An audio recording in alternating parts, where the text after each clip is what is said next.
So, thanks for having me. It's a pleasure to be here. I'll present the paper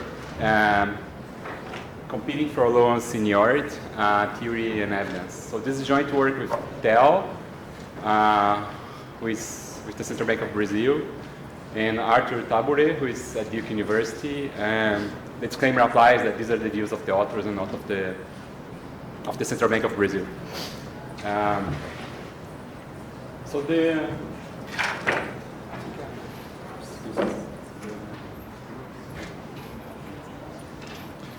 main, the motivation of this paper is that individuals tend to borrow from multiple financial institutions at the same time. So consumer loans, multiple credit cards, mortgage, etc. So we say that loan contracts are non-exclusive, right? In some settings, contracts are exclusive in the sense that you can only contract with one party, right? In the context of banks, contracts are non-exclusive, right? And we show in the paper that non-exclusivity, which means borrowing from multiple financial institutions, it's becoming more common, right? So there are reasons for that. For example, digitalization reduces the cost of having relationships with multiple banks. Entry of fintechs, which are specialized in many cases, in specific products, etc. So as we're going to show, non-exclusivity is becoming more common. And the welfare implications of non-exclusivity are ambiguous, actually. So on the positive side, non-exclusivity means that you can borrow, you can access differentiated loan products, potentially that complement each other, right? So this can increase welfare. You can, let's say, hold two cards that, for some reason, they complement each other. But on the negative side, non-exclusivity in the context of loan markets leads to a debt dilution problem. So it has been shown theoretically that once you issue a new debt, you can basically destroy, reduce the value of the previous loan, right? So if you borrow sequentially, this can affect, so the new loans don't internalize the fact that they might affect the value of previous loans, right? So this externality, right, can create issues. In some cases, default is too high, leverage too high, so it can actually harm welfare. So another overlooked margin of dilution is that, which is the one that we're going to focus on this paper, is in cases, settings when seniority is not formal, right? So think of unsecured household loans. In this type of setting, borrowers, so lenders, also compete for repayment, right? So that's what we're going to basically explore in the paper. So in situations where there is no formal seniority, right? So banks so you contract with a new bank, and this bank might be first in the order of repayment than the previous bank, right? So this might further dilute previous claims on previous loans. So again, when contracts are non-exclusive, so borrowers in distress may choose which banks to repay, which means selective default. It has an important implication that default is no longer an individual characteristic. It's a characteristic that depends on the bank. So default becomes bank specific. So it might be the case that you are a good borrower with bank A, but you're a bad borrower with bank B. So default, the notion of default, it depends on the relationship with the bank, right? And in this setting, right, so banks might invest, perhaps inefficiently, too much, to obtain informal seniority, right, to obtain repayment priority. So again, this is a quote from a former CFO of Itaú. So he mentioned that everyone in Brazil has 4 cards, but they pay the one from the bank they have the relationship with. So banks don't care if you have a negative score, as long as you keep paying the bank. So banks, the notion of default in a context where you borrow from multiple institutions is bank specific, right? It's not like a characteristic of the individual. So this is of course hard to predict and has implications for the equilibrium of the credit card market and so on. Right, so banks, so principality, right, so priority determines the cost of credit. So people underestimate the huge relationship between principality and default risk. So this is something that we're going to explore in the paper, right?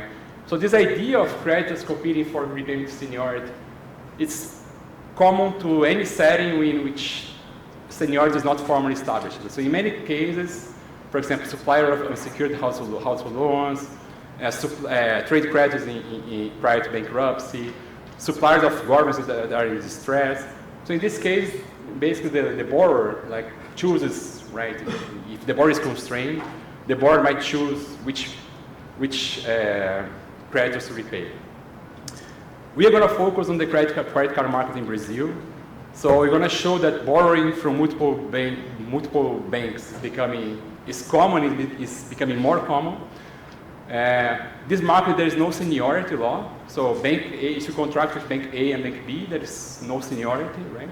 No formal seniority. So you're going to show in the paper that that banks like compete to get informal seniority, like that's not contractual. This market has high default rates and low recovery rates, so default is really important. It's not like a mortgage that you can recover a lot if you default. So that's a good setting to study this problem. So the paper is going to be divided into two sections for now. So the first part is going to be empirical. The second one is going to be like a model. So in the empirical part, we're going to show basically stylized facts about multi-lender borrowing in the credit card market. So correlation between default and number of card lenders, default behavior, whether if it's universal or it's selective, drivers of default choice, and default costs. And in the model, we're going to study like a model in which lenders offer contracts simultaneously. Borrowers can choose multiple cards, so there is non-exclusivity. And there is lenders are going to offer traditional like terms, like an amount to be borrowed and like an interest rate, but they're also going to invest in priority. So they're going to, let's say, they're going to have an investment at a cost to gain seniority. And you can think of this investment as, so I'm going to promise you to sell different products, or I'm going to give you rewards and so on. Right? So banks are going to, in a sense, try to invest such that the borrower values the relationship with this lender. So they're going to put this endogenous in the model, right? And then we're going to study welfare, implications for welfare, for efficiency, contract terms, and so on. So again, just a preview. So we're going to show that debt dilution of operated by two channels. So when you contract like from multiple lenders, it increases default. This could be due to moral hazard or selection. And we also show that default is selective. So the universal default is very, very rare in this market, right? And we're going to study like drivers of default, so conditional default, borrowers prioritize repaying cards with higher limits, with issued by a fintech or issued by a bank that offers other loan products to you, right?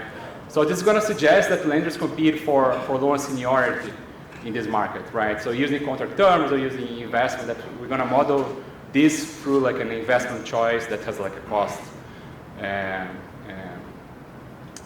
So the theory is, we're going to study the effects of contract non-exclusivity when lenders competing for loan seniority. We're going to show this is going to be ambiguous impact on contract terms, so it might increase or decrease the limit and might lead to over or under investment in credit card quality and so on. And impact on welfare are also ambiguous. So just start like with stylized facts about aggregate data. So first I want to show that non-exclusive lending is becoming more common. So the share of borrowers that had two or more lenders increased from 38% to 47%. So now basically half of the borrowers, they borrow from multiple institutions, right? And these borrowers, those that borrow from multiple lenders, they account for 70% of the credit card balance, right? So they are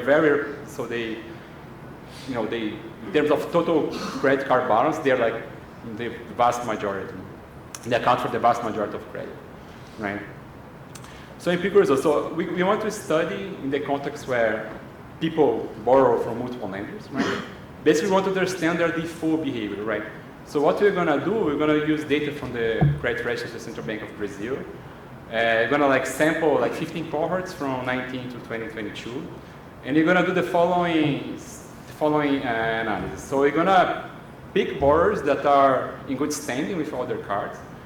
At time t -1. At time t, they missed the payment for the first time. So they're going to be 15 days plus overdue on at least one card. And you're going to follow them and see their default behavior 6 months later. So 6 months later, after missing a payment, which cards are more than 90 days overdue? So are in default. Like we're defining default as 90-day delay. So the first thing that is for us was striking, because we know very little about this, is that the first thing is that default, like the probability of repaying all cards, let's say, decreases with the number of cards, right? So default increases, correlates positively with the number of cards. And the second fact is that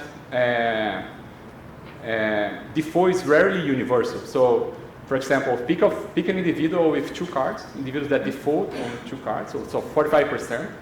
So only 11% default on both cards. 34%, so the majority, default on one card and repay the other, right? And if you increase the number of cards, universal default becomes like very, very rare. So people, let's say, for example, 54% of the individuals that default on one card, at least one card. Only 3% default on one card, right? For 5 people that have 5 cards, right? 51% keep repaying one card, right? So it seems that default, universal default is very rare, right? Which means that, in a sense, banks are worried about this. So I want to be the bank that is prioritized, right? So I want to invest, like to make sure that I'm the bank that's going to be repaid. So I only care. Right, for me, I only care if this borrower pays it, right? I don't care if you make the borrower default in another loan, right? So that's what we're going to show next, right? So for looking at these people we've selected default, they're going to compare card usage, like limits and card usage, for the banks that they repaid and the banks that they didn't repay. So what we can see is that for the cards that they don't repay, which is the red line, their usage drops to 0, so this card is canceled, right? For the other cards, there is no, clear effect. So we thought that both lines would go to 0, right? So if I know that you defaulted on another bank, I'm gonna basically cut your limits and so on. But that's not what happens, right? So this suggests that banks they learn, right? So again, in a normal setting, you'd interpret like a default on different banks as bad news. But in this case, it doesn't seem to be that this is the case. So it looks like you learn that you're the prioritized bank, right? So you keep supplying credit to the individual because you know that you are higher in the repayment order, right? So default, when the bank learns that you default on another bank, this is not necessarily bad news in the sense because you learn that you are the prioritized bank, right? So again, in general, information about default in other banks is negative, but in this context, you learn that you're the prioritized bank. Moreover, you have now more market power over this individual, right? Before you had to compete with the other bank, now you have only one bank. Let's say that you're the prioritized bank and so on. It's very hard to know ex ante, right? So before, if you are the prioritized bank or not, right? So basically banks here learn that they are the prioritized bank, and then they keep supplying credit, right? So next, let's exercise of the empirical part. We analyze the default determinants. So we look at individuals that have multiple cards and they default on a subset of them, and we try to understand the characteristics of the relationship that drive the default decision, right? So we run a pooled cross-section regression just to try to understand how several covariates, several characteristics of the relationship correlate with the default decision, right? So you can see that if you have exhausted your limit, you are more likely to default. If you have other products at the bank, like if the bank also cross-sells other loan products, you are less likely to default, and so on, right? So the idea that, the several characteristics of the relationship correlate with the default decision. And limit is one of them, and whether you sell other products. We also see something that we find it interesting. So people are less likely to default in digital banks, and more likely to default on state-owned banks, and so on. So now, given these stylized facts, we're gonna put this in a model. So I'm gonna describe very briefly what we do, but you're gonna see like a very standard setting where lenders they simultaneously offer loan contracts, which is like a loan amount and a repayment, right? But a different thing here is that lenders are going to make an investment, right, in their relationship to obtain priority, right? So in period one, lenders are going to offer contracts simultaneously. Borrowers are going to decide which cards to buy, to borrow from. So in this, we're going to we're going to study exclusivity, which is the case when they can only choose one bank, right? And the case of non-exclusivity, when they can choose any subset of, of the contracts that are offered, which, And in the second period, the borrowers, are going to choose which cards to repay and which cards to default, subject to a feasibility constraint, so condition on their income. So in period one, borrower is going to choose cards, like a subset of the cards that are offered to them. So this number C here. And the second period, they're going to choose which cards to default, depend on if this is feasible. So they're going to choose which card to repay, as long as it's feasible. So they have a wealth or a disposable wealth W. So they're going to repay cards that are, such that the repayment is smaller than W. So this is the set, the feasibility set. They're going to choose cards within this feasibility set. The thing that it's new here is that the utility of repaying the card, right? Banks are going to be able to influence this utility of repaying the card. So they're going to make an investment at a convex cost C, and they can influence the decision of repaying the card through this function here, this continuation, it's basically a continuation value, right? And we're going to add shocks, because at some point we're going to try to take this model to the data, so you're going to derive demand functions and repayment probabilities and so on. So you have just like logit, standard law shocks to derive demand and so on. So the problem of the borrower is going to be very simple. So the borrower is going to choose which cards to borrow, right? The repayment card, which cards to repay that are within their feasibility, set. And so they're not going to maximize utility period 1 and the utility period 2. And the cards that they're going to, in the period 2, they're going to have their wealth. They're going to, repay the cards, and they're going to have the continuation value, of the cards that they repay, right? And the innovation here, again, as I mentioned, the innovation is that this continuation value is influenced by the banks. So they can invest in to increase this continuation value, right? So for this model, you're gonna derive standard demand function. So it's the probability that borrower chooses card C, and you're also gonna derive repayment probabilities, right? So the probability that the borrower repays card C if this is right. So banks are going to offer card characteristics, right? But they also, again, as I mentioned, they're also going to invest in priority, right? And this is very abstract here, but you could think of investing in the relationship, like offering rewards, like a better app or other loan products. And this is going to come at a convex cost C of I, right? And the loans are going to be produced at a constant marginal cost, MC of theta. Right. So the problem of the lender are going to be very traditional. So they have demand and coming from the borrower's problem and the expected profits, but now they have the C of I here, the cost of investment. Right. And then you're going to analyze the exclusive contract in equilibrium, and you're going to compare the exclusive. So I'm going to go quickly here, but you're going to compare the exclusive contract equilibrium with the non-exclusive contract equilibrium, right? And they're basically going to see that, I'm going quickly, but this is going to be the non-exclusivity is very ambiguous in the sense that you might have over-investment in this card, so inefficient investment in repayment priority and excessive default and so on, right? So you can have an arms race to over-invest in priority, or have under-investment since borrowers are less likely to benefit from the value of the card and so on. And I have so I have to conclude, but the idea is to, at some point take this model to the data. So that's why it was written in this way. And And this is still in the to-do list. So, I mean, just concluding, we have new facts about borrowing with non-exclusivity. We put this in a model where, I mean, we try to understand like wealth implications on credit limits, investment in loan quality, and so on. And then next step to put this in a structural model.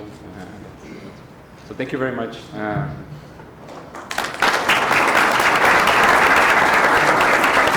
Thank you a lot, Bernardo. Carlo, please. You have 10 minutes for your considerations.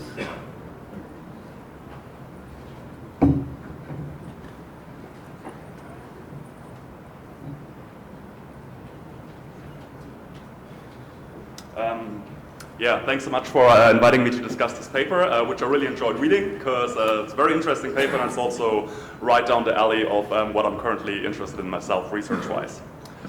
So, what is this paper all about? I think Bernardo did a great job like presenting the paper, but let me give you a brief motivation and summary how I read the paper. So, in general, this paper is about the behavior of economic agents in the credit card market, so both from the borrower's perspective, so individuals who use credit cards, and from the lender's perspective, so banks who issue credit cards. And from the borrower's perspective, the paper specifically looks at how individuals choose to repay their credit cards, specifically in situations when they have multiple credit cards, which is very common, and when they cannot afford to repay them all at the same time. So you have a situation where a borrower is close to default and chooses to default on some cards, but also chooses to keep other cards alive. And so the credit card market is a very interesting laboratory for that because, as Bernardo said, there is no formal seniority structure.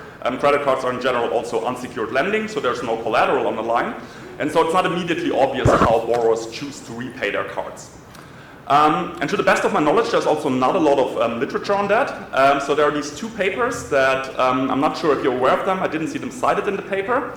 And I will dive into one of them more deeply in my discussion. But in general, not a lot of literature on this non-exclusive lending and selective default in the credit card market, and so the paper really adds here. But then, and that's I think what makes the paper really stand out, the paper takes the next step and like asks the logical question. So given this the repayment behavior of borrowers in the credit card market, how do banks respond to that? So how do banks incentivize credit card holders to prioritize repayments on their cards as opposed to credit on other banks' cards? So how do banks compete for seniority in a market where there's no formal seniority structure? So what they find, so similar like the paper is structured into this like borrower perspective and lender's perspective, it's also structured into an empirical analysis. So the borrower behavior is mainly studied through an empirical lens, and then the lender behavior is studied through this theoretical model.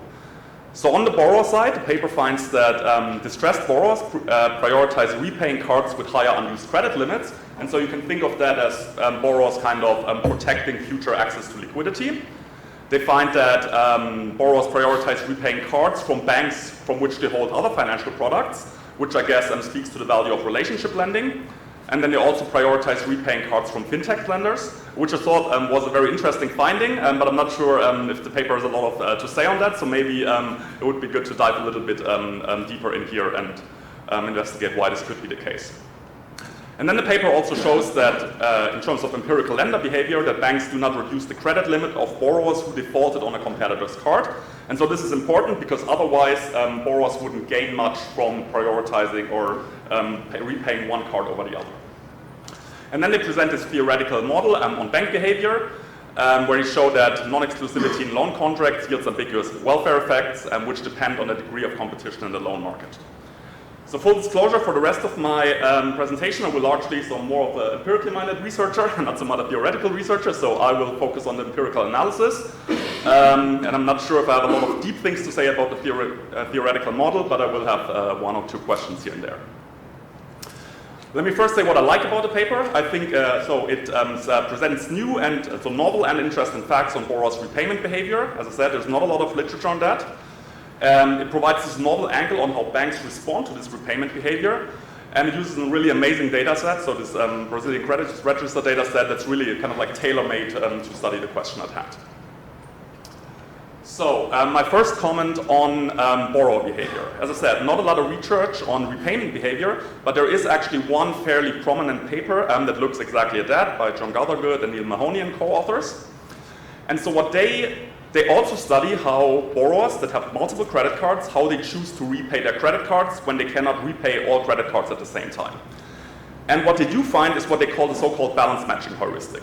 So the optimal way of repaying multiple credit cards, if you can't repay them all, like the cost minimizing way of repaying them is you first pay off the debit card with the highest interest rate, and then you have, if you have remaining funds, then you allocate them to the credit card with the second highest interest rates, and so on. And so that minimizes interest costs payments in the credit card market. However, what they do find is that borrowers don't do that. What they do instead is their so-called balance matching heuristic, that if borrowers have, let's say, 2 credit cards, one with a high balance and one with a low balance, then borrowers allocate their repayments proportionally to how high their balances are on their credit cards, regardless of how high the interest rates are on the credit cards. So this is kind of like non-optimal, like behavioral finance flavor type of repayment behavior. And what I would be really interested in how your results line up with that finding. Because I think you don't look into this, and in principle it could be the case that, let's say, for example, you find that they prioritize cards with higher unused limits, or from fintech lenders, or from banks where they have other products, those are really just proxy measures for this balance matching heuristic. However, it could also be the case that you don't find a balance matching heuristic in your data, and then would be interesting to explore why this is not the case vis-a-vis this fairly prominent paper in the AR. Common too, and this is maybe, I want to say, my main criticism of the empirical analysis is how you define, so you talk about the treatment and the control group in the paper, and I have to say this was a little bit unclear to me.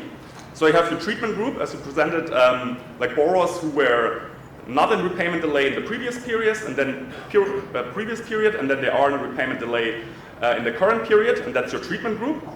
But then your control group is kind of like this, I want to say, almost hodgepodge of all different kinds of borrowers. So borrowers who never are in repayment delay, borrowers who are always in repayment delay, or for which the repayment delay is reversed. And it was not super obvious to me why you chose the treatment and control group the way you did. Or in general, I almost want to say, I mean, you don't run a diff analysis or so. Maybe you're planning to do it in the future, but for now you don't. So for right now, it was not clear to me why you have a treatment and control group in the first place. Because in most tables in your empirical analysis, you only focus on what you call the treatment group. So maybe just clearing it up a little bit on how you define treatment and control group and why you do it the way you do would be helpful. Then common 3, and this is now in the model. As I said, not sure if I have a lot of deep insights here, but one thing that stood out to me was, so you motivate the paper by alluding to the literature on sequential lending. So when some borrowers already have a loan from a bank, or in that case a credit card, and then they get a new credit card from another bank. However, in your model, what you assume is simultaneous lending. So that all banks offer credit cards at the same time, and then the consumer makes a choice. And so it's not, I mean, I understand assumptions don't always have to be realistic, but it's not obvious to me that this is an innocuous assumption. So I was wondering to what extent your model outcomes would be different if you would model this as true sequential lending instead of simultaneous lending.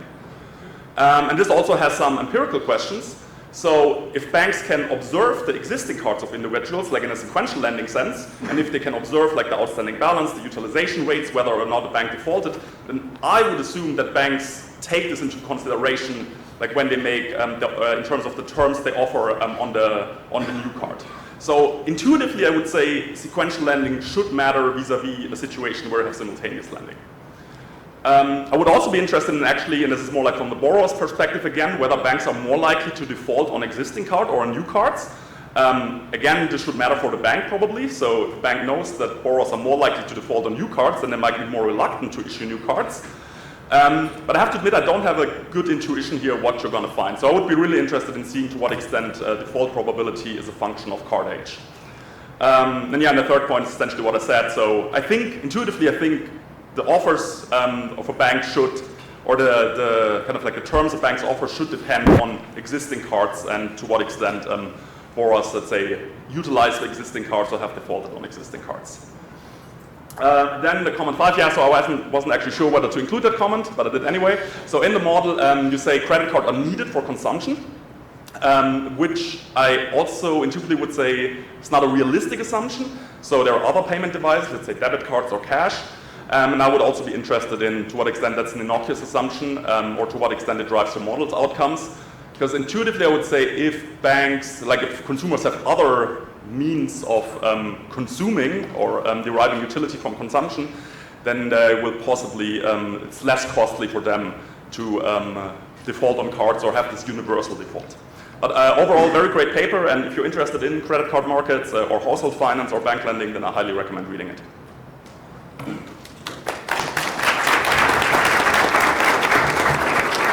Bernardo, do you want to make some comments? Thank you very much for the comments. They're all great comments. Yeah, so we are trying to test the balance of risk. This is one of the in the to-do list. The treaty control is a misnomer, so we are also changing that. So it's I mean, I have to disclaim that this paper is very recent, so it's like 6 months old. So we are still it's truly in progress. But you take the control sample because at some point we have to take population, like population-wise, but it's true that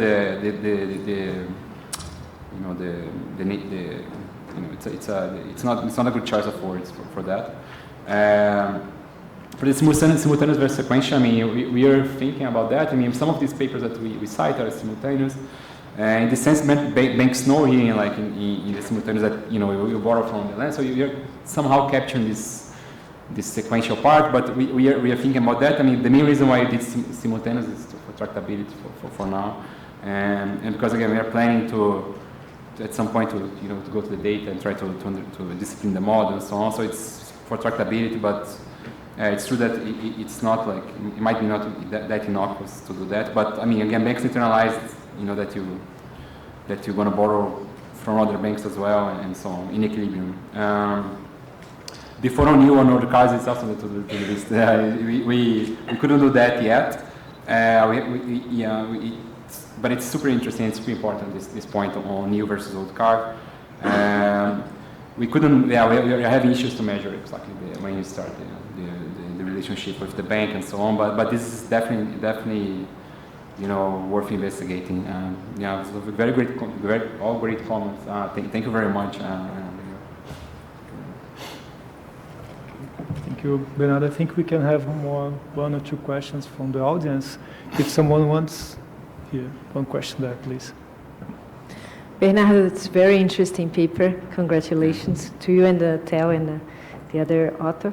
I was wondering, actually, two things. So the first is if you've already looked in the data to see if there is a dynamic in which banks get prioritized. Is it for a given borrower, do the prioritized bank changes over time, or if it's a stable bank, and because then there would be an incentive for the bank to, the one that didn't get prioritized this month, then I'm going to do something to get prioritized next month. So I was wondering if this happens or not.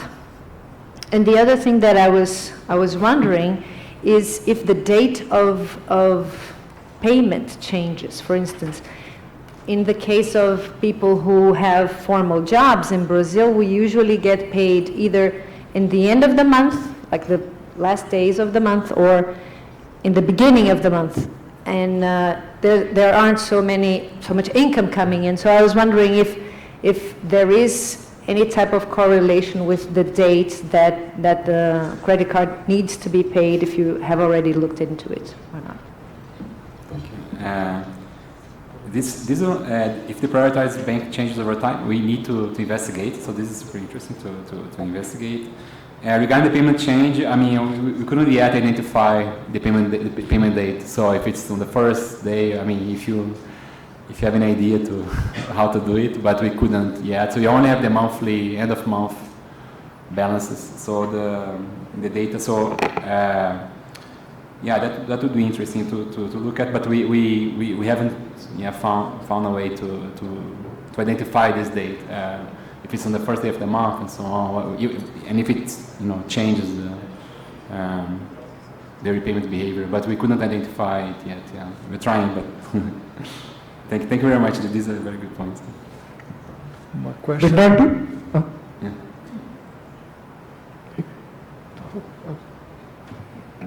Hi, Bernard.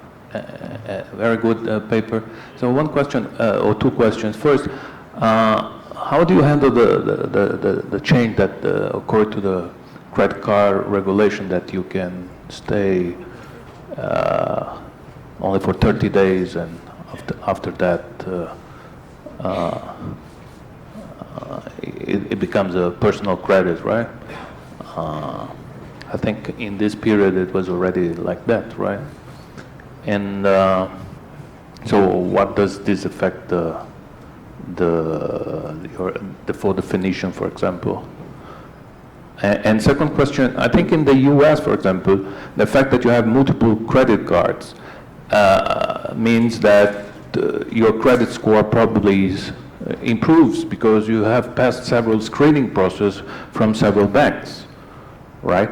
So a person who has 10, even if they don't use, many people do that, in fact. I mean, I have some friends in the US who keeps asking for credit cards and just to have his FICO score improve.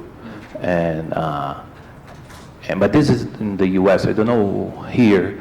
Anyway, it leads to the question whether a person with 10 credit cards is of the same quality of a person in credit worthiness to a person with 2 credit cards, something like that. So maybe we have to take this into account if it means a different credit quality of the borrower, you know. Yeah. No, I mean, I agree that, I mean, actually our expectation would be that default decrease with the number of cards as well. Here we find the opposite, so default is increasing the number of cards. But again, default at the individual level, not the default, but default is bank specific, right? So for banks, even though you're riskier, it might make sense to lend, you know, be the 5th bank because you know that you're going to get priority and so on.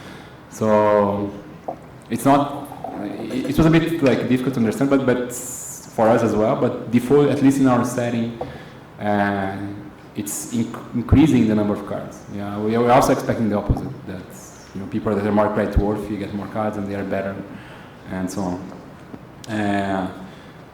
But regarding the first thing, we just look at cards now, but we should try to find the data if they transform these into personal loans and so on. We just follow the behavior of the cards, but I think we need to see if they transition to a personal loan at some point and then they default on the personal loan and so on, and that's a very good point. Yeah, but so far we are just following the cards and see if they are in default in 6 months later and so on. That's something to do. Yeah. Okay, last question.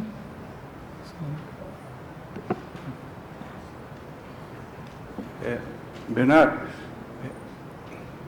Yeah. I have a question about the long run. You identified that the person choose one card to pay and not the others, bank specific, right? But in the long run, they will end default on the cards or not. Maybe because it's just a temporary issue, and you should look at that.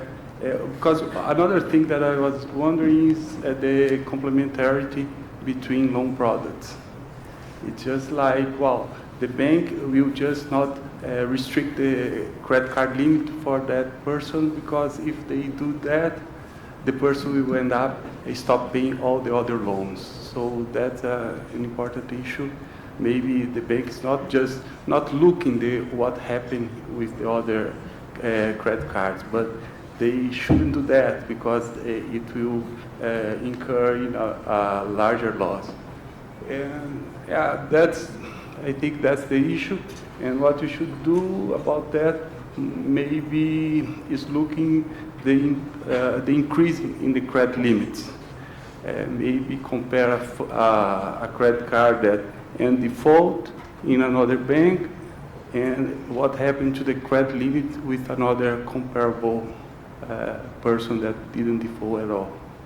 I think something like that, it's not that easy, but I think that's a good point to look at. Thank you very much. The long run, we look at 12 months, so things are fairly stable for 12 months. I mean, we could try to increase it a bit more. Regarding the other part of the question, I mean, we need to think about that as well. And then, but you mean that the bank that was repaid, they keep the limits because they want them to repay the other loans and so on. Is that? Okay, yeah, I need to think a little bit about that in our context. But then, no, I'll think about that. Okay, thank you again, Bernardo, for your presentation. And now I want to invite Carlo to present the next article. Yes, Carlo.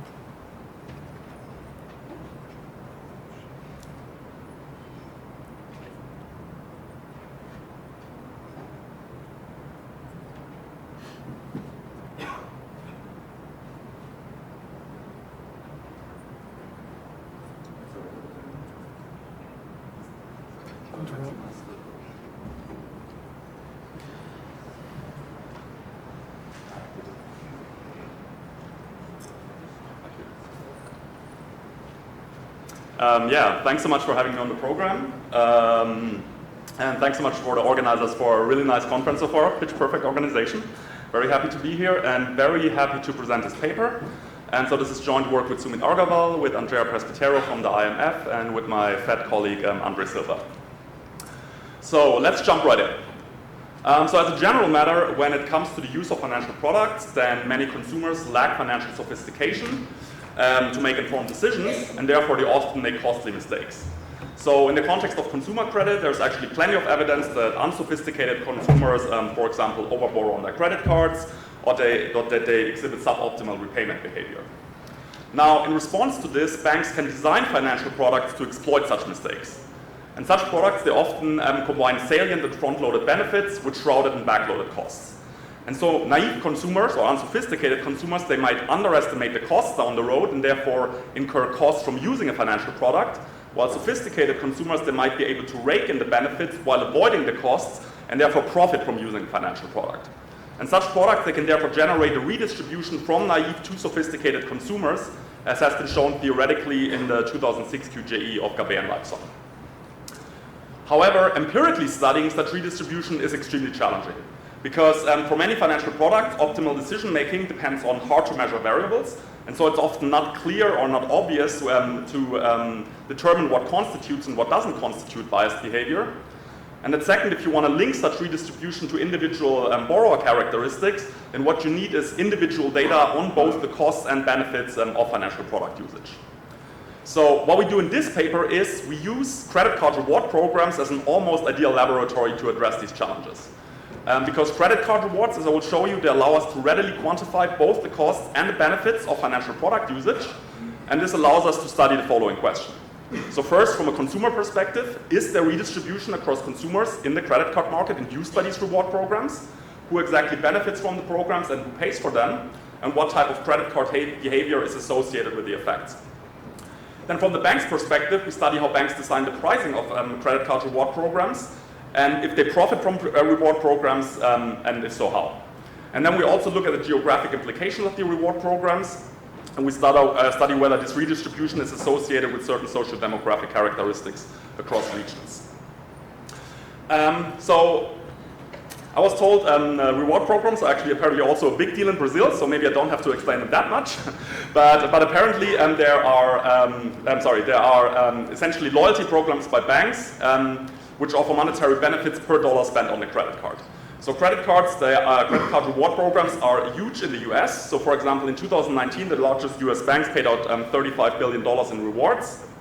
And so these reward programs mean that on the one hand, consumers pay for the use of their credit cards through interest and fee payments, but on the other hand, the reward programs allow consumers to actually earn money with the use of their credit cards. And so to capture this idea, the main variable that we look at in our paper is what we call net rewards. And so we define net rewards as rewards, which is the monthly dollar amount earned through reward programs, minus interest payments and minus fee payments. And so net rewards are intended to capture the monetary benefits minus the monetary costs of credit card usage. Now these costs and benefits, they're likely not equally distributed across cardholders, so you likely have some consumers with positive net rewards, which on net actually earn money with the use of their credit cards, And then we have consumers with negative net rewards, which on net actually pay for the use of their credit cards. And this is exactly the redistribution that we're after in our paper. So you might look at this $35 billion figure here and say, okay, so this is the extent of redistribution that is going on in aggregate. But this is actually not true, because individual consumers can simultaneously receive rewards and have interest and fee payments. And so this $35 billion figure here is not informative about the extent of the redistribution, also in aggregate. And it's also not informative about who exactly benefits and who pays for reward programs at an individual level. So what we need is individual level data on the costs and benefits of credit card usage. And what we do is we work with the Federal Reserve's Y14M data. So this is a supervisory data set that contains data on individual credit card accounts on a monthly basis. It covers about 70% of outstanding balances in consumer credit cards, so almost like a large chunk of the US credit card market.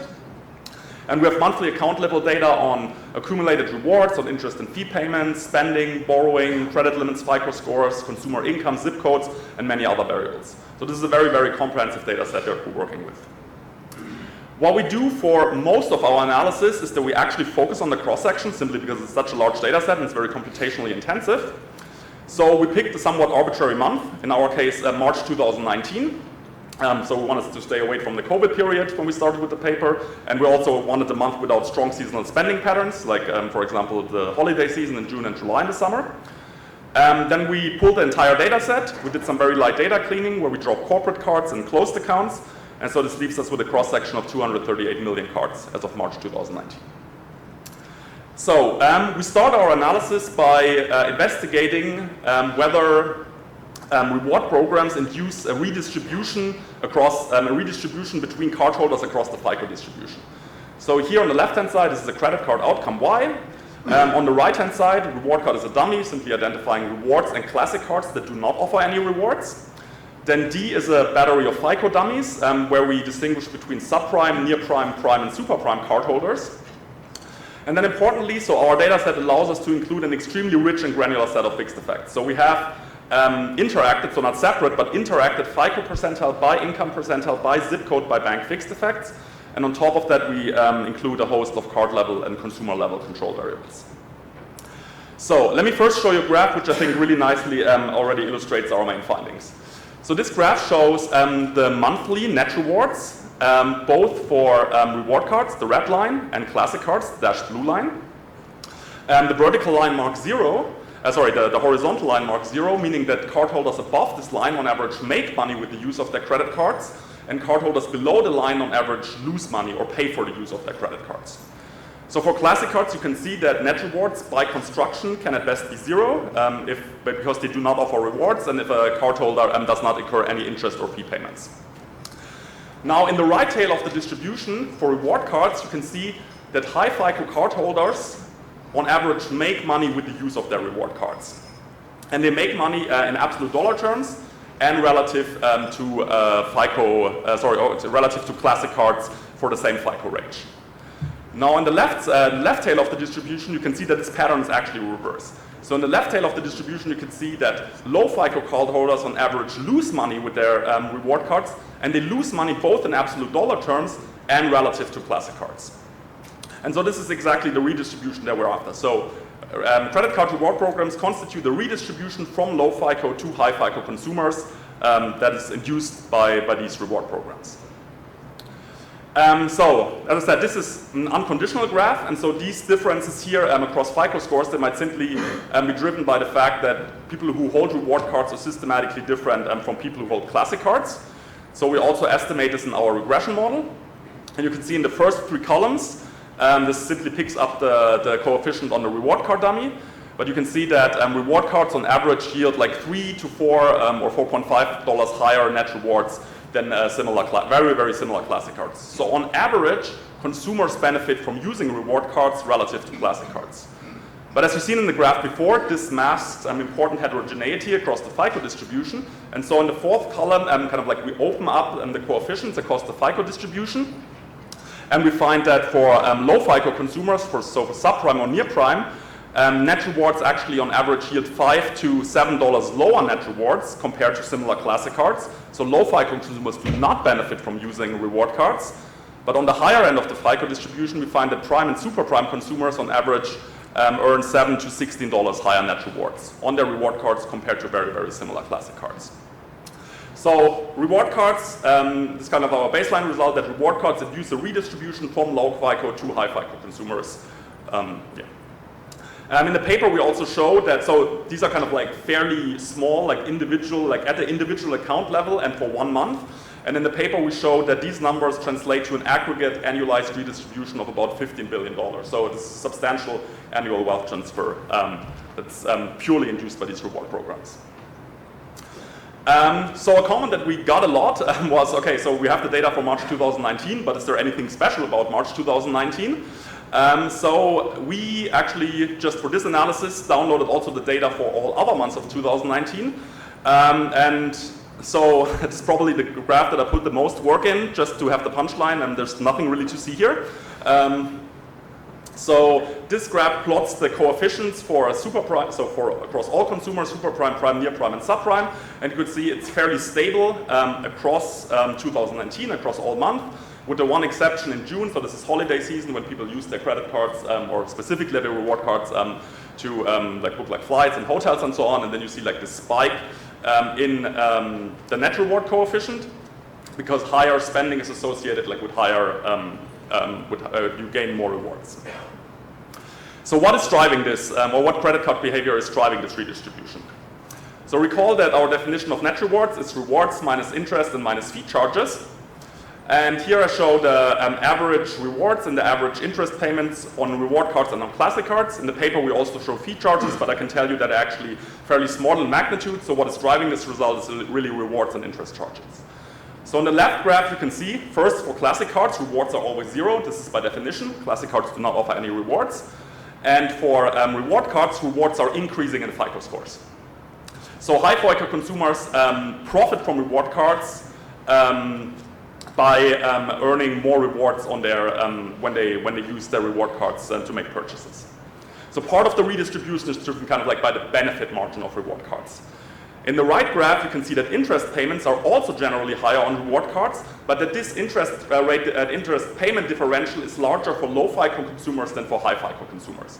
So this means that part of the redistribution is also driven by the cost margin, in the sense that low FICO consumers pay more or have higher interest payments on reward cards relative to classic cards than low FICO consumers. And so looping back to my motivational slide, this graph really shows that so sophisticated consumers, they're able to rake in the benefits while avoiding the costs, and so they profit from using reward cards, while naive consumers, as we measure it by FICO scores, are likely to underestimate the costs down the road, and so they end up paying for reward cards. So how should we interpret our results? Now, if you read about credit card rewards in the financial press or in the popular press, then you will see that they're often framed as a reverse Robin Hood mechanism where the poor subsidize the rich. And so these are a bunch of articles that we collected from Fox.com and from Brookings in the Wall Street Journal, where it says, the ugly truth behind your fancy reward credit cards, America's poor foot much of the bill for credit card points, miles, and cashback. And so, in principle, it's perfectly possible that our results so far, so we have this redistribution from low to high FICO consumers, that this is very consistent with this interpretation. So if credit scores or FICO scores and income are strongly correlated, then high FICO scores might simply be a proxy measure for income. And this redistribution from low to high FICO consumers might really just be a redistribution from low income to high income cardholders. However, our further results show that this story is at best incomplete. So the first thing you should know is that credit scores and income, at least in the US, they're not as strongly correlated as you might think. So there's a moderate positive correlation, but it's not that strong, and so this allows us to disentangle the two margins. So there are quite a few of like high FICO, low income cardholders in our data set, and on the other hand, like low income, high FICO cardholders. And so we disentangle the two margins, and we do that. What we do is we split our sample into low income, middle income, and high income cardholders, where the threshold cutoffs are like 44, so below 44,000 is low income, then 44 to 78,000 is middle income, and above 78,000 is high income. And then we run the same regression as before. And here I only show you the graphs, but I can tell you it also holds in the regression framework. And so in the left graph you can see, in the left graph, in the right tail, you can see what you possibly would have expected. in the sense that high FICO cardholders with high income, so this is the green line, are the ones that benefit the most from reward credit cards. However, in the left tail, you can see what you might not have expected, because the folks with the most negative net rewards are also high income cardholders, but with low FICO scores. And so this might be surprising at first, but if you think about it, this actually makes sense. So there are actually quite a few people who have high income, but they tend to not pay back their credit cards in time, so they accumulate a lot of high credit card balances, have very high interest payments, and therefore very negative net rewards. Now, I should say, while these people do exist, it's still more common that low FICO cardholders have low income and high FICO cardholders have high FICO cardholders have high income. And so what we do in the right graph is we're not looking at the average effect, but we simply sum it up across all cardholders. And then you can see in the right tail again, it's like high FICO cardholders with high income are the ones that benefit the most from reward cards. And in the left tail, you can see that it's not necessarily low-income cardholders, but kind of like low FICO cardholders across all income distributions that end up paying for reward programs. So this is really not so much a story about low-income, high-income, but really about low FICO, high FICO scores. So if it's not about income, then how else should we interpret this low to high FICO redistribution? And so FICO scores, they are generally based on outstanding debt relative to available credit and also on the consumer's payment history. And so this means that low FICO scores largely capture the same type of credit card behavior that was found to be associated with a lack of financial sophistication, namely over-indebtedness and suboptimal repayment. And as a result, so there is a bunch of literature that uses FICO scores as a proxy measure for financial sophistication. In our analysis, so we also do that, but we want to do a little bit more and show that that is really kind of like we really can use FICO scores as a proxy measure for financial sophistication. So we do a bunch of things in the paper, and here I just want to focus on one specific analysis, which is whether credit cards do induce over-indebtedness. And so, again, if you look into these personal finance blogs, there is at least some anecdotal evidence that, yes, they do. So this first one is from Finder.com. It's a popular personal finance website. And here it says, the potential for travel perks, cashback, and bonus points could cause you to spend more than normal, potentially resulting in high fees and interest on those purchases. So at least there's like anecdotal evidence that credit card rewards induce people to spend more on their, or like to overspend on their credit cards. However, empirically, like cleanly identifying this is very, very challenging. So ideally, what we would like to do is like have people have like kind of like a classic card and then just like randomly associate, like assign reward programs to those cards and see how people respond in terms of spending and borrowing, which is something that's obviously not feasible for us. So what we do instead is we kind of like borrow from the credit card literature and we study how consumers respond to an increase in credit card limits. And there's one particular feature of our data that makes this exercise very appealing, which is we can actually observe whether a credit limit increase was bank initiated or initiated at request of the borrower. And so to rule out kind of like increases at request of the borrower in anticipation of higher spending, we only focus on bank initiated credit limit increases.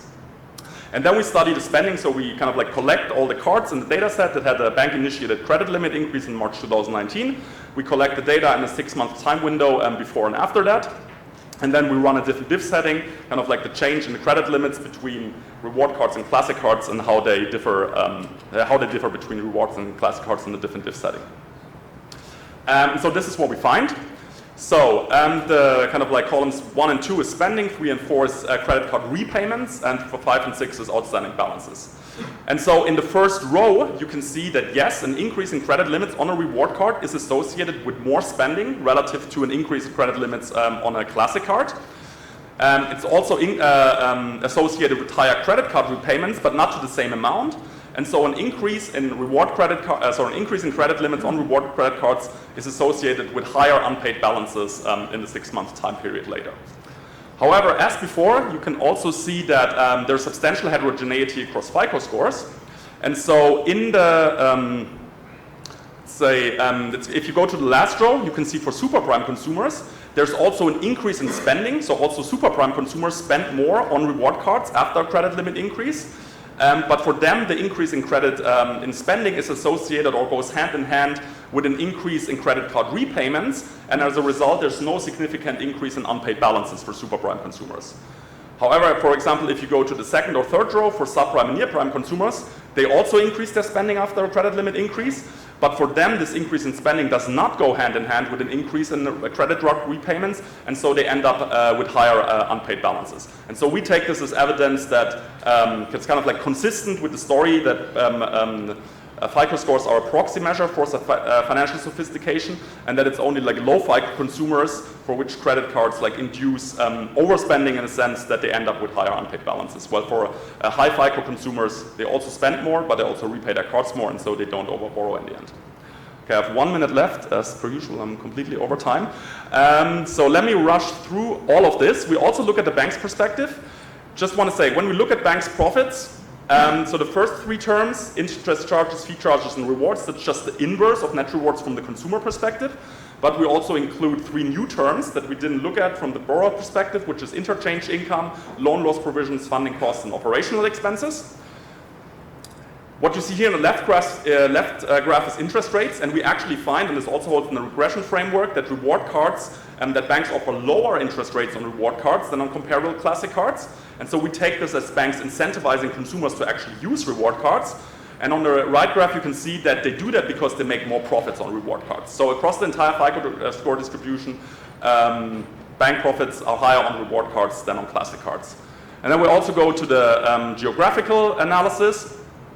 And first, you can see left is the geography of net rewards. So darker means higher net rewards, and lighter means lower net rewards.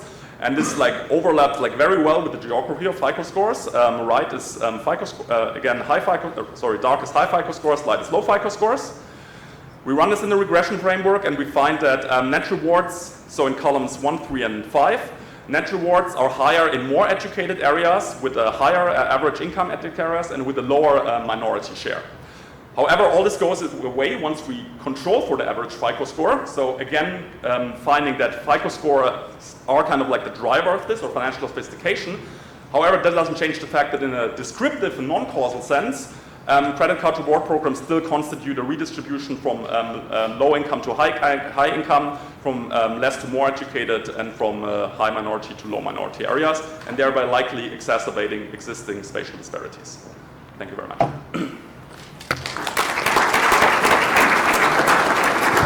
Thank you a lot, Carlo. I want to invite Anna, please.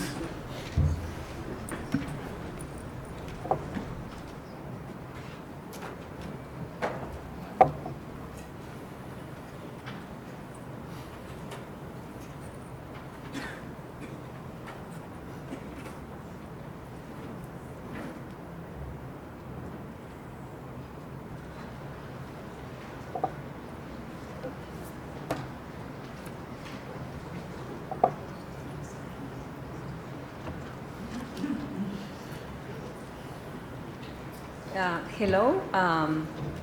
So I just figured out that I'm in the wrong room.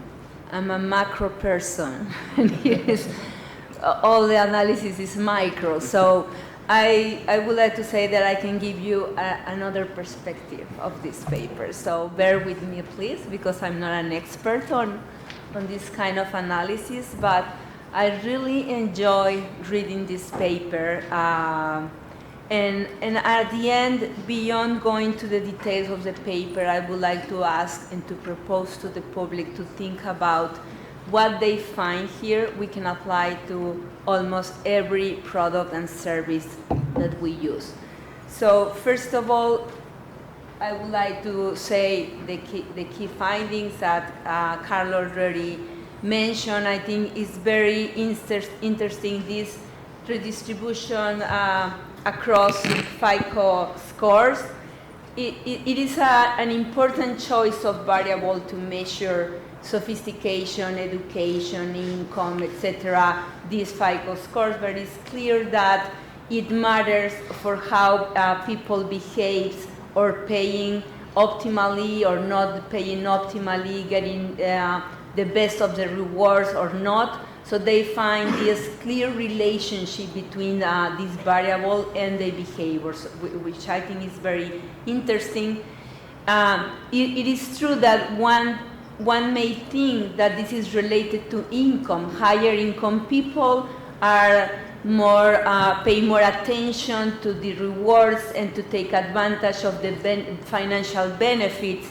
And they show that this is not the case. It's more like a sophistication of how do you behave when choosing and taking the benefit of a product. It's not this reverse Robin Hood. So for me, this was very interesting. This behavioral mechanism is also very interesting because we know that for sure people that are higher score, they also have a different behavior, and I would like to talk about a bit more about this.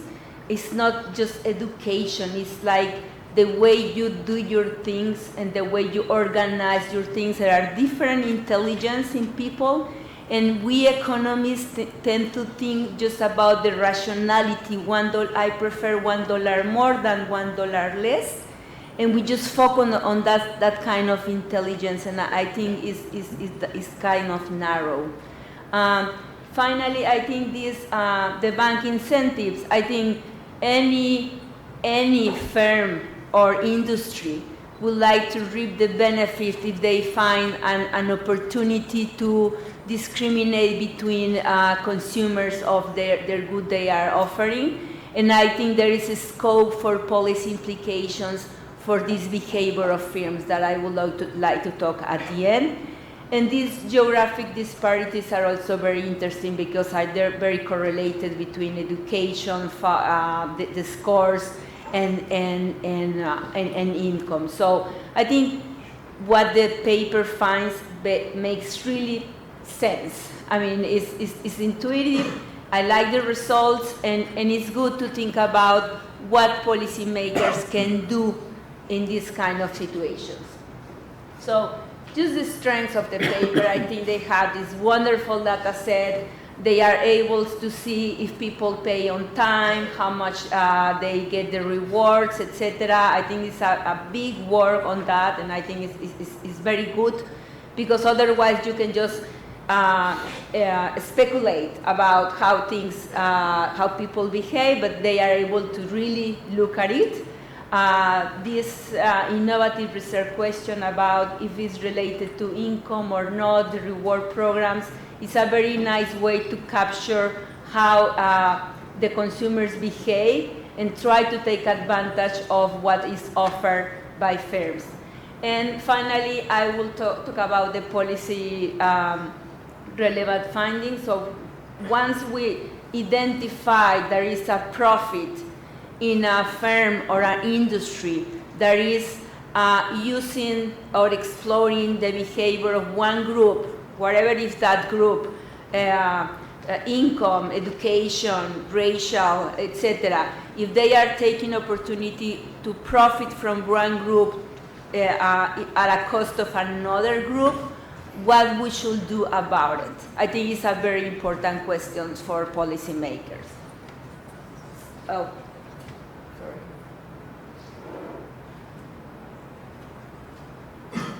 So, I mean, of course, if you want to be a discussant of a paper, you have to find areas of opportunity, otherwise you're just applauding. And I would say there is, I mean, this limited causality, are we sure that the FICO scores are not related to how people behave? I mean, what is first? There is this relationship, but we are not sure if the FICO score are already capturing this behavior since they are how they are designed. The measure, I would say that is also difficult to say if the FICO score, are they really more sophisticated or are they more organized? And I just want to put you an example. My husband and I. So we both work and we alternate some responsibilities at home. One quarter, he is in charge of doing the groceries, planning the menu, blah, blah, blah, and one quarter I am responsible of that. One vacation, he is the one that takes care of the organization, buying the tickets, the hotels, the activities, and then another trip, I am the one. Well, to be honest, whenever I do that, it's cheaper and easier. So, and he also holds a PhD. So it's not a level of sophistication, it's that I'm more organized. I receive the catalog from Costco with the sales, and I say, okay, soap is in sale. I'm gonna buy 3 packages because it's really cheap. I'm gonna do this. So I'm willing to invest time in organizing, looking to different sites, looking to different stores. The same thing when we are traveling. I do the research to get the best prices because I like to do that. He doesn't. So I don't know if we are capturing here another characteristic of people, that it doesn't have to be that with income or education, it's simply how you organize your life. And for me, this is a very clear example. So there is something else there. And of course, I'm the kind of people that benefit from the kind of people like him, that they don't do the research to do. And I think it's very similar with the rewards. I always take advantage of the reward. He doesn't. The reward expired for him. So my point is, it could be related to something different.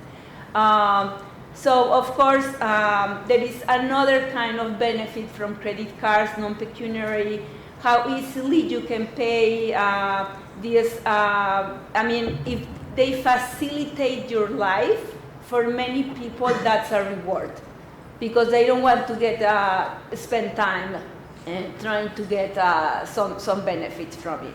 And the policy scope, I would say that this topic you are touching here is broader. So, so that made me think about the policy implications. I mean, it is very clear that in every industry, there will be a firm that's going to exploit that one group of people, his behavior is less optimal than another group of people. Simply as that. They are lazy, they don't want to spend time planning, they don't want to compare or to take advantage of the information set they have available. And there is a group that they do. They take advantage of that information set. So you have these two groups of people with the same access to the same information, and one of them is not going to take advantage of that. And you can think about tourism, credit cards. Of course, there is more conflicts here. So I think we have to wonder as economists, what can policymakers do about it? Of course, you don't want firms to exploit these different characteristics among people and to take advantage of them over others. But it's very difficult, because you can say, oh, we can educate more them and teach finance at school, and we can do different incentives so people get more involved in the decision making. But at the end, I think it's a philosophical question, because how policymakers make avoid that firms exploit this, and at the end these are differences among people that are part of their personality, and it is optimal to make everyone homogeneous as a consumer, or we are heterogeneous consumer, and there is very difficult to avoid that firms will take advantage of that. So I close with this open question. For me, it was very interesting, your paper. Thank you. Thank you very much. Thank you a lot, Sam. I think you are ready to jump into the macroeconomics and travel planning also. And Carlo, you want to make some... Sure, yeah, wait, is the mic on? What do I turn the mic on? It's on? It's on. Okay, perfect. Yeah, thanks so much for the nice discussion. Yes, I actually agree with many of your comments. So maybe just a few responses on limited causality. I mean, point very well taken. I think like a, oh yeah, thank you. Point very well taken. I think like a clear causal shock, I want to say, it's very hard to find. I think we do a lot. We try to do the best we can. But yeah, I agree. It's a valid point. And maybe also on FICO scores as a proxy measure for financial sophistication, I also agree here. I think in the paper we actually have a paragraph where we're like what we mean really by financial sophistication. And we're saying essentially we're very, so we define it very broadly as kind of like an inclination to make financial mistakes, but we are very agnostic about where this comes from. And I'm also kind of somewhat sympathetic about, you know, like language in general. We use the term financial sophistication because that's like the term that's used in the literature. But I agree, it could come from many things. It doesn't necessarily have to be financial literacy. It doesn't necessarily have to be education. It could just mean being organized in those matters. So yeah, also agree with that.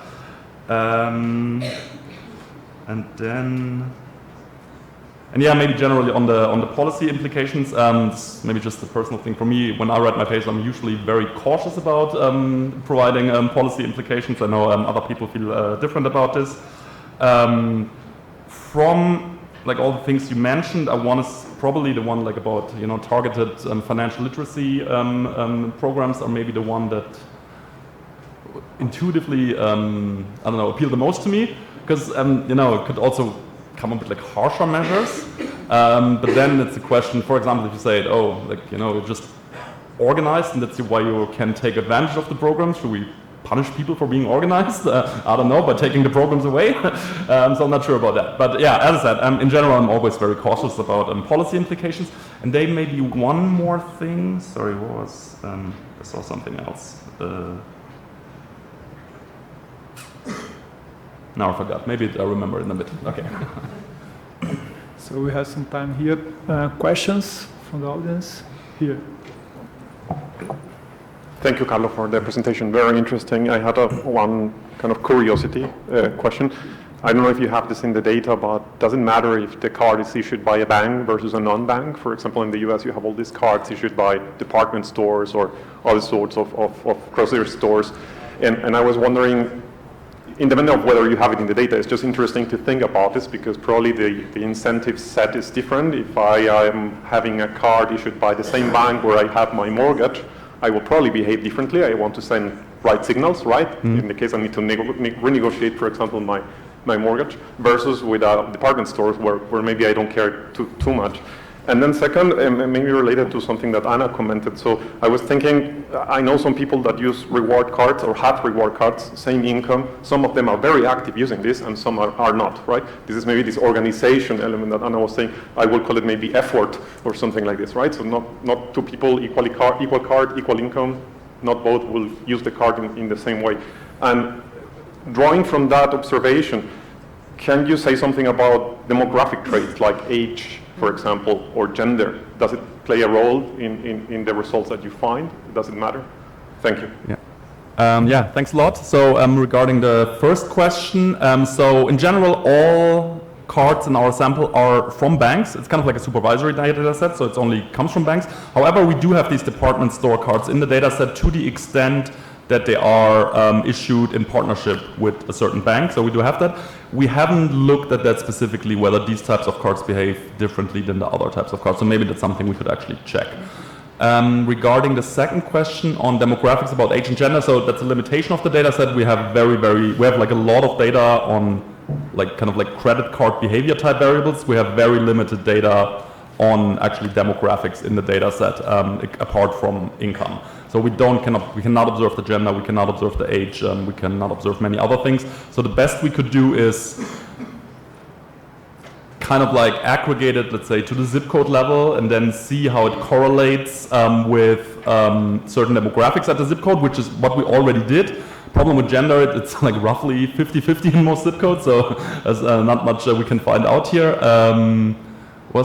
We could do age actually. We could do age because they're like older zip codes, younger zip codes. So in principle, we could check that. Yeah. Okay. More questions? Thanks, Carlos. I understand, if I didn't miss the point, your reward cards include both cashback cards and miles cards, mileage, right? I wonder whether you are able to check in your data if sophisticated investors, high FICO scores, prefer cashback cards, have more cashback cards. I understand also that in your reward measure, you make an equivalent dollar amount of the miles, but you don't know when these miles are gonna be spent, right? So this has no liquidity. It's depreciating over time. So many sophisticated clients would prefer cashback cards. And in doing your calculation with the miles cards, you don't know when this is spent. So you don't know. You cannot discount over time, right? You lose money over time if this is kept in miles. Yeah. And so this might distort a bit the results. So I wonder also if your results survive only for cashback cards, and coming back to the first question, if this cashback cards are also preferred by sophisticated investors or borrowers, right? Thank you. So regarding the last question, yes, so it's actually a robustness check we have in the paper. So we can separately observe cashback cards, miles cards, and points cards. I can tell you the redistribution is the highest for miles cards actually, and the lowest for cashback cards. We could also check whether high FICO or sophisticated investors prefer cashback cards over mile cards or the other way around. I don't think it's something we have done yet, but it's something we could check. And what was the third? There was another question, right? In the reward measure. Oh yes. So in principle, we can also reserve when rewards are redeemed. We haven't checked whether kind of like this redemption or the redeeming of the rewards differs between miles and cashback. But it's in principle also something we can check, I think. Yeah. You have that data then? We see, yeah. When they are redeemed? Not exactly, but I think on a monthly basis we have that, yeah. I hope I'm not saying anything wrong, but I think we have that. Great. Okay, any other question? No? So I think we can move on. And thank you again, Carlo. Anna, please. Let's move to the next.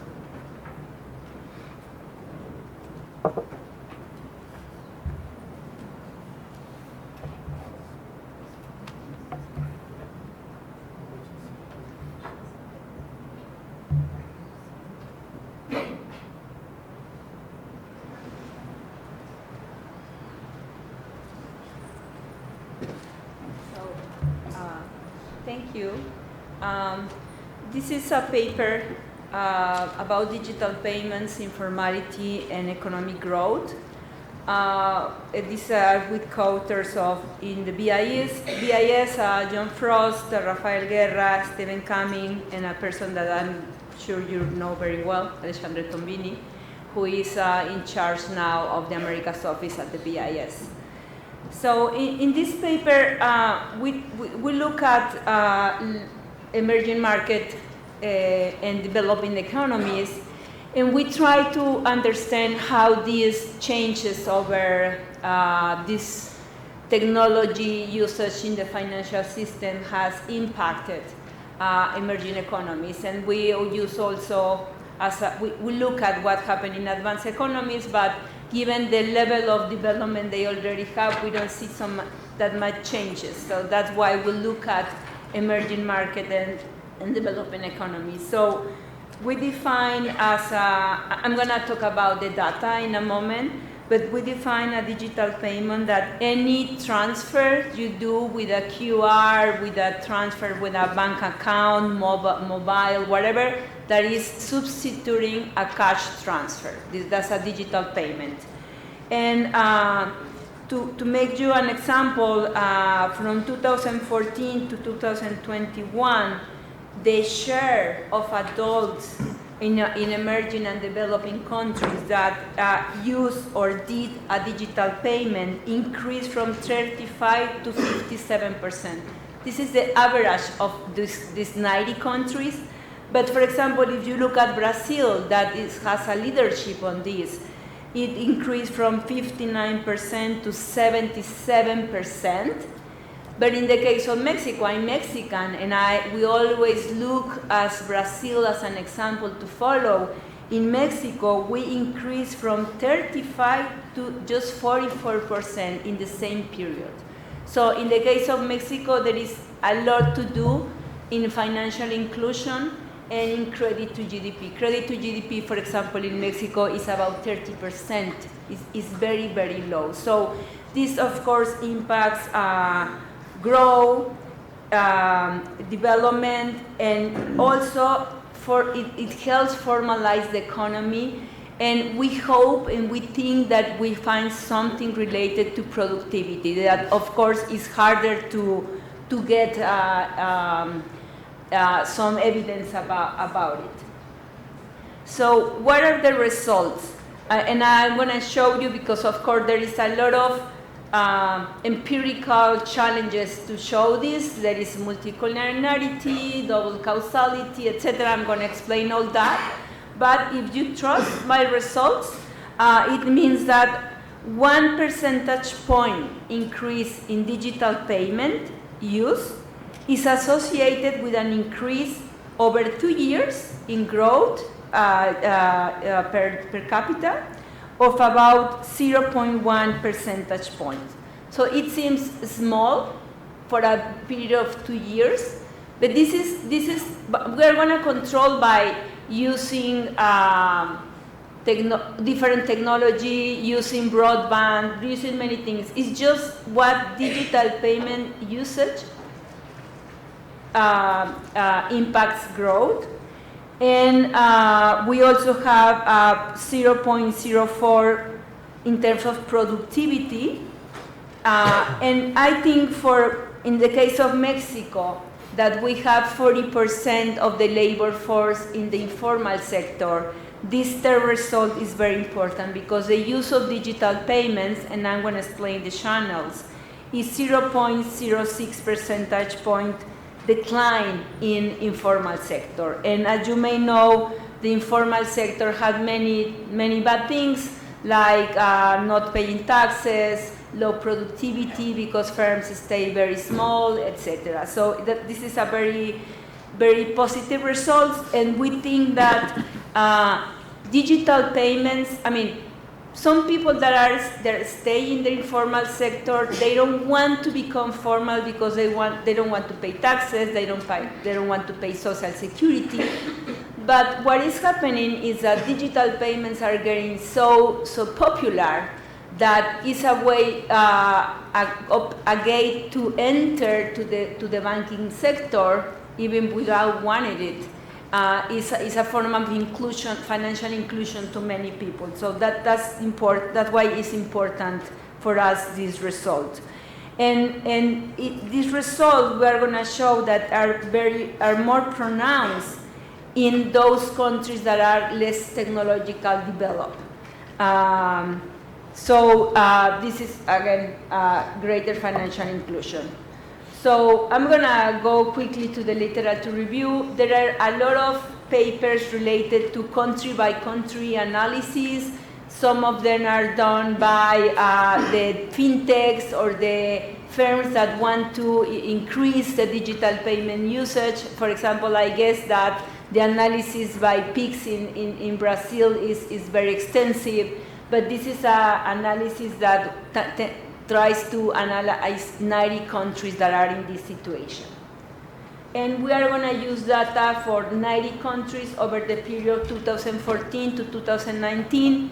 We already have the data to 2021, but we find that it will be very difficult to disentangle the effect of the pandemic on the users of digital payment, because it's like an external force that make people use more intensively digital payments, and it was going to be hard to see if this is really the trend of people using more or the necessity because of the shock of the pandemic. So I'm going to go quickly to the data. We have data from several sources, of course, everything related to growth and productivity, human capital, etc., is related to the Penn-Ward tables. We are also using the International Labour Organization to see the informal part of the economy. From the World Bank, different indicators of the uses of technology as digital payments, if they have an account if they have make a payment with the account, broadband, etc., and also national data like for population and that kind of thing. So this is the first strategy, empirical strategy, where we are gonna see the change in the dependent variable. The dependent variable will be growth per capita, productivity, and informality. So they change over the last 2 years. And we don't want to see the levels because it's the problem with the levels is that the endogeneity, etc., is even stronger. So that's what we try, 2-year change. We are going to control for the level of the dependent variable, and then we are going to add the digital payments and some controls, development of macro variables, the development of technology in that country, etc., trying to have to identify the pure effect of digital payment usage. So we have some empirical challenges, of course. We have this reverse causality because higher income economies with a smaller informal sector may be the ones that use more digital payments and not the other way around. So we are going to try to really capture the effect of digital payments on the dependent variables. This dynamic specification of 2-year growth, it also reduces the likelihood of reverse causality. That's why we're looking at growth rates, and we control for the level of the dependent variable, as in the growth literature do. So how do we get digital adoption? It's from a survey. When they asked to people in the prior year how many times they used or they did a digital payment. And the second challenge is this spurious correlation, because with the adoption of digital payments, you can also have many things happening at the same time, like higher internet usage, of broad or more velocity in the internet, or different things that push the use of digital payments, and you don't know what's happening at the same time. So we are going to also try to control for all these different variables. So with the first specification I show you, this is like our first result, the easier one, simplest one. So we have as a dependent variable GDP per capita, and we have the change in a 2-period year, and then we have digital payments as a first variable, and if you look in the first row, we have a positive effect and significant of about 0.01%, more or less, in all the specifications. And then we try to play around with GDP per capita, trade openness, human capital, different characteristics for a country that you will imagine that these characteristics will be the one affecting GDP and not necessarily digital payments. So we control with all these macro variables, and we find that even if we add one by one all together in the last row, we have this effect of digital payment usage. And one way of interpreting this is that digital payment lubricates the economy. It makes things get faster, more secure. There is trust in the payment, and that will, accelerate the way transactions happen. Now, the lag GDP per capita coefficient, the lag endogenous variable in levels is negative, meaning that there is some convergence in the specification is showing some convergence. And, the digital payments variable remains significant in all the cases. This is the first approach. I'm going to show you later the second approach. So I'm going to go quickly with the other two variables. We have TFP as a dependent variable, again the 2-year change, and we have the same strategy. We add different controls, and then we put all together. We have less strong results with TFP, because in my point of view, one thing is that with digital payments, you lubricate the economy, make it faster and easier to make a payment. But to increase TFP is another thing that is affecting long-run growth. And maybe this is just cyclical growth that when we are affected with digital payments. But what is a very good news in my point of view is that when we look at informality, then we get the negative coefficient, meaning that the more the people use digital payment, the less informality is in these economies. Now, we did the same control by control, and then we put all together in the last row. And this had for me some intuition. I mean, from the point of view of the informal worker wants to do payments digitally, and they would like to receive their salary digitally also. So it will be easier for him to do that. In that way, he is inside the banking sector, because in Mexico or in other countries, you have to have a bank account to make up a digital payment. In other countries, no, but in some of them, yes. And also, the firm that add a worker in the payroll digitally, it's harder for them to avoid paying the social security system or pay the taxes related to that worker. So it's an incentive. The worker is asking the firm, please do it digitally, and the firms then have to pay social security, etc. I mean, of course, they don't want to, but it's a trend that is very difficult to stop. So this is another very interesting result of this. Now, so we try to address this spurious correlation of digital payment with other institutional variables. No, the first thing to do is that maybe if you have a broadband internet access or higher velocity or more people have access, that will be the force that is increasing GDP and not necessarily digital payment. Digital payment may be just an externality of this higher technology. And yes, we find that the correlation with all these different variables is very high. So we want to ensure that we avoid multi-collinearity. So what we do is that we add digital payments, broadband penetration, financial borrowing, interacted with digital payments, and that's the following panels that I show. So here what we do is we run the same regression, like 2-year change in GDP per capita.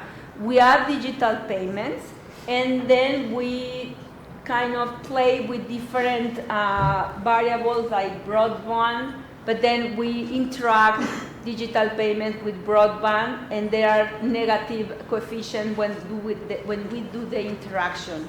And the first row, that is digital payments, remain significant. So in GDP per capita, we are kind of happy with these results because they hold even when we add these other variables.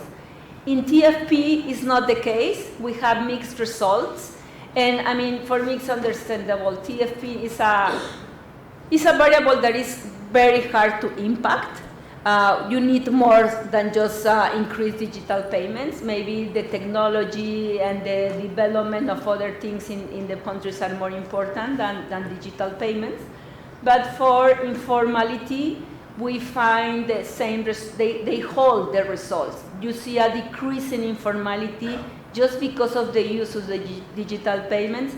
For me, it's part of the the more easy to understand results, simply because workers are asking for payment in digital payment, and that reduces informality.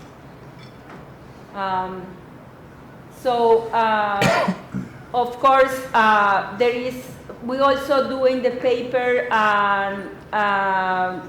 another analysis with IB variables, trying to use this money, I remember, it was fast money variable, and we find that higher use of GDP the results persist, that is including GDP per capita, even if we add for more controls that we have in the papers and robustness checks that our discussant in a previous conference asked us to do. So in general, we also find that when we try to see if digital payments are associated with higher financial inclusion, we also find this relationship. For example, we assess how digital payments affect a number of measures of financial inclusion. For example, 1 percentage point of digital payments leads to a rise of 0.7 percentage points in the share of population using financial accounts. As I mentioned, in some countries, you need to have a banking account to do a digital payment. It's not that easy than in others. So I think that's one of the reasons that supports that. And also, it increased 0.05 percentage point in the share of population that borrow from a financial institution. I'm not sure in Brazil, but in Mexico, this informal way of savings called standa, or another thing that neighbors do, they hold money from different people, and then they have a turn and they get that money. It's a way of saving money. It's very common in Mexico. And with this digitalization is more and more often, also is an age thing, no? Older people are less reliant, have insecurity, they don't trust that much digital payments, but younger people do it. So we also see that in the case of Mexico. So just to finish, so we show that the digital payment could be associated with greater output and economic development. We showed that it increases GDP per capita and reduces informality. The results for TFP are less clear, but we are happy with these two results. And these results are more pronounced the less developed is the economy. So the larger have to catch up, the more is the benefit for using digital payments, and it's also good for greater financial inclusion. Thank you.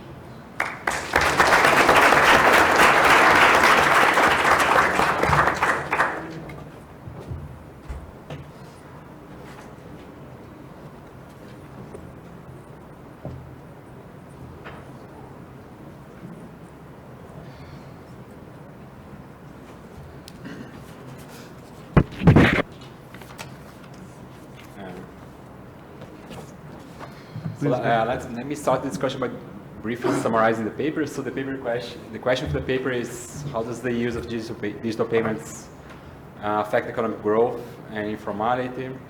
And the authors use like cross-country panel regressions, and the main finds are digital payments correlate positively with GDP, access to bank accounts and credit, negatively with informal sector employment, and there is no effect on TFP.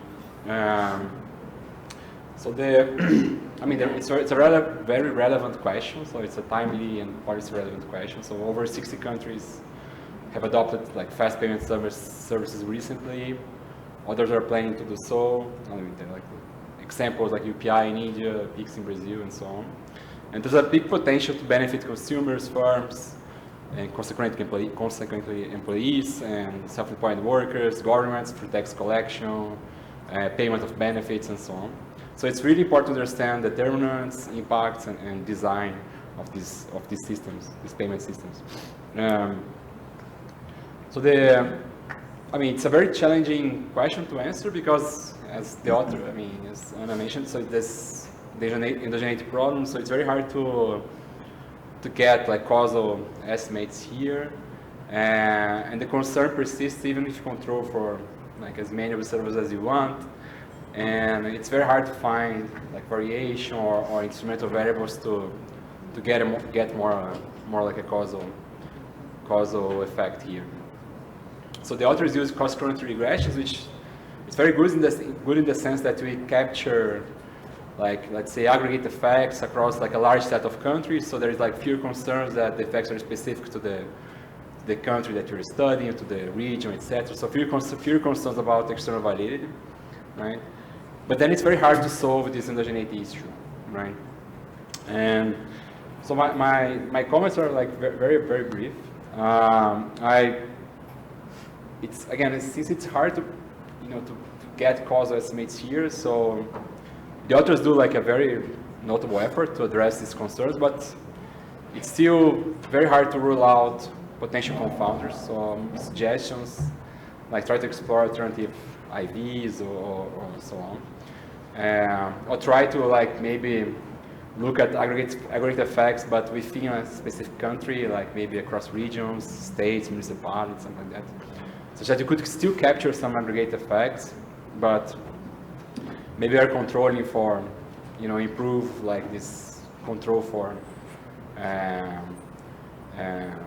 potential confounders, right? That could affect at the same time growth and the adoption of the digital method. Another thing that I was thinking, so regarding the results, that maybe it's worth investigating. So you find positive effects on GDP, but no effects on TFP. So it'd be nice to understand so where growth is coming from, like since TFP is not changing, but GDP is changing. So maybe it's something that's worth doing, I think. I mean, it's not clear in the paper now, but I think so. It should come from somewhere. So it would be nice to understand. The other comment, I mean, I think there's like very large literature on within country like estimation of benefits. It's not, you don't get aggregate effects. You don't get like like an estimate of GDP, etc. But I think the authors should try to connect a bit better with this literature, micro literature on potential benefits of payments, like on transaction costs, savings, risk sharing, competition, tax collection. There's like now a fairly vast literature on within country estimation of benefits that maybe it's nice to compare and use and so on. So as I said, I don't have many comments. So it's a great paper, very policy relevant question, but I mean it's very hard to answer. So it's still some work remains on identification, I guess, to support like a more accurate cost-benefit analysis. I know it's super hard, but these are my comments.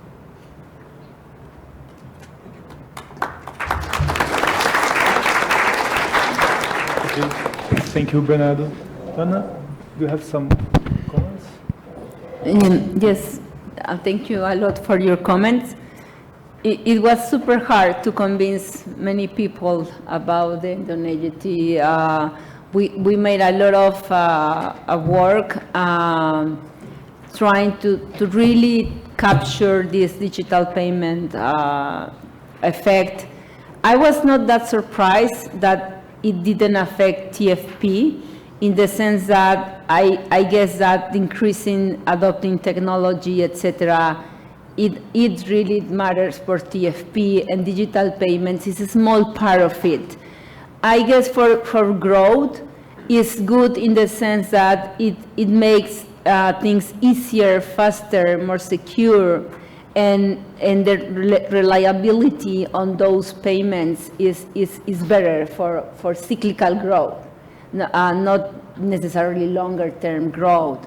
And the results for informality, for me, are the most intuitive ones, because you can see that in countries with high informality. That's the main problem.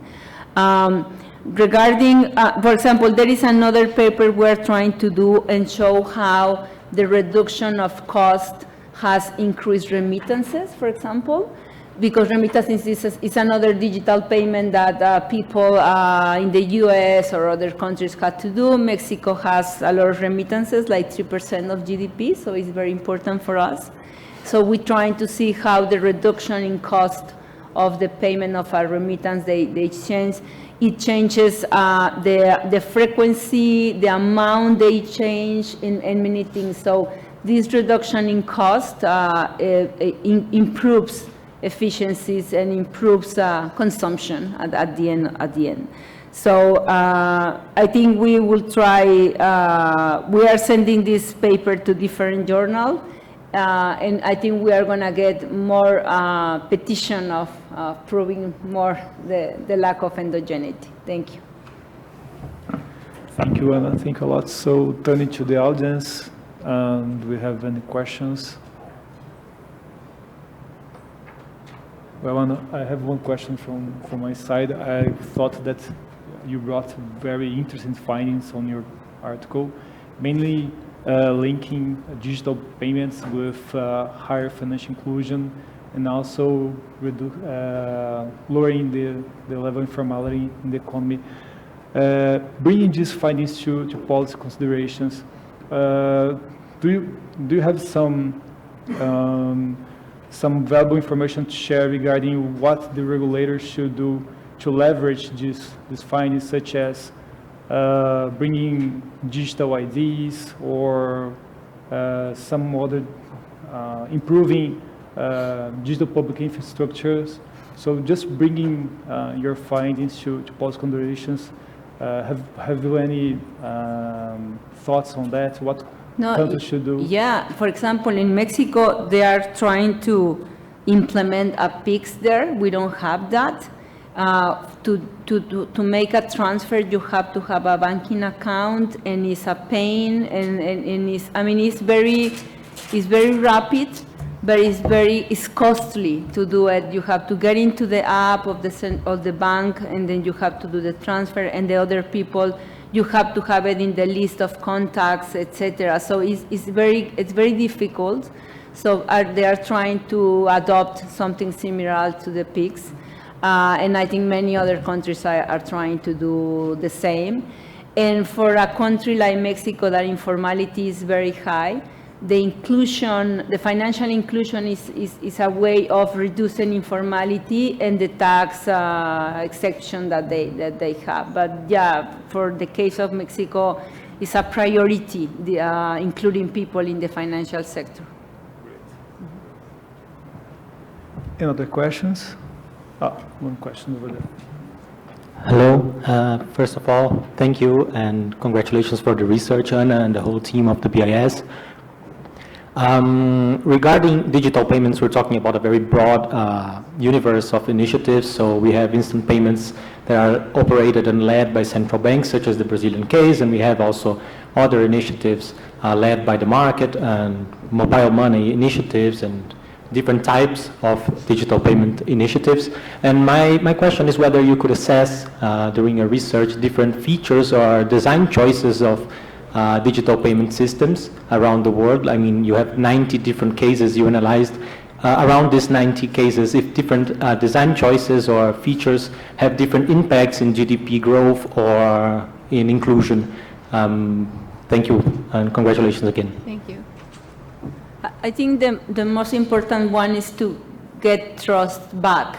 In Mexico, after the banking crisis, in the tequila crisis, for example, people lost confidence in the banking sector.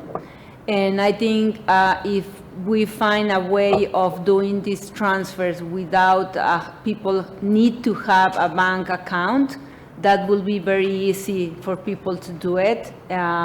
It's a trust that the central banking, the banking sector has to get from people. I mean, in Mexico, the penetration is very low, and Mexican, banks in Mexico are one of the most profitable in the world. So that's the irony. So there is a lot to do there. Okay. Thank you. So we got to the end of our panel discussion. Thank you again, Ana, Bernardo, and Carlo. And now we can go to, it's lunchtime. Yeah. Thank you all.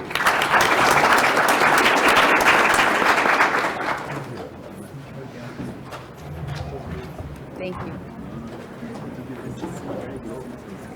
Yes. It is. Yes, this is very hard. Yeah. But then you need to show these.